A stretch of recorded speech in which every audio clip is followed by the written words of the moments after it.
কেউ ভালোবেসে দিদি একটু ডাব খান, কেউ একটুখানি গ্লুকন ডি দিচ্ছে, কেউ একটু অরেঞ্জ দিচ্ছে। এরম ভাবেই ছোট্ট ছোট্ট পায়ে চলতে চলতে ঠিক পৌঁছে যাবো। হেভিওয়েট স্টার কেন্দ্র যাদবপুরে লোকসভা ভোটে তৃণমূল কংগ্রেসের প্রার্থী যুবনেত্রী সায়নী ঘোষ।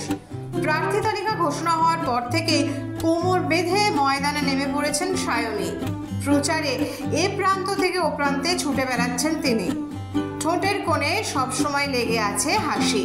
মঙ্গলবার বিধানসভার অধ্যক্ষ বিমান বন্দ্যোপাধ্যায়কে সঙ্গে নিয়ে বারুইপুর পশ্চিম বিধানসভা কেন্দ্রের মাদারহাট থেকে আটঘরা পর্যন্ত পঞ্চায়েত এলাকায় প্রচার সারেন সায়নী। তারই ফাঁকে সাংবাদিকদের মুখোমুখি হয়ে শেয়ার করলেন বিট দ্য হিট প্ল্যান।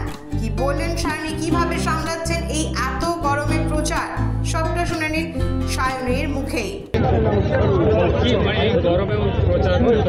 প্রচার তো করতেই হবে। তৃণমূল কংগ্রেস 365 দিন মাঠে থাকে, কাজে শীত গ্রীষ্ম বর্ষা তৃণমূল কংগ্রেস মমতা ব্যানার্জি ভরসা। মানুষ সেটা জানে।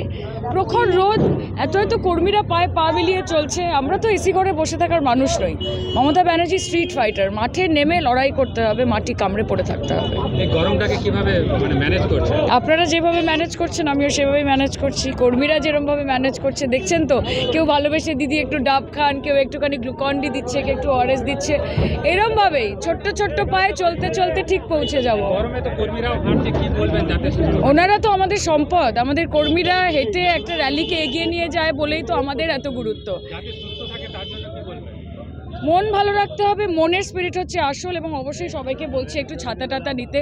আমরা নিতে পারি না কারণ বেশি ছাতা নিলে বা মুখ ঢাকলে লোকজন দেখতে পায় না, কিন্তু কর্মীরা সুস্থ থাকা সব থেকে গুরুত্বপূর্ণ আমাদের কাছে। 2 মাসের মধ্যে ইলেকশন, তাদেরকে গ্রাউন্ডে থাকতে হবে। তাদের স্পিরিটেই আমাদের স্পিরিট।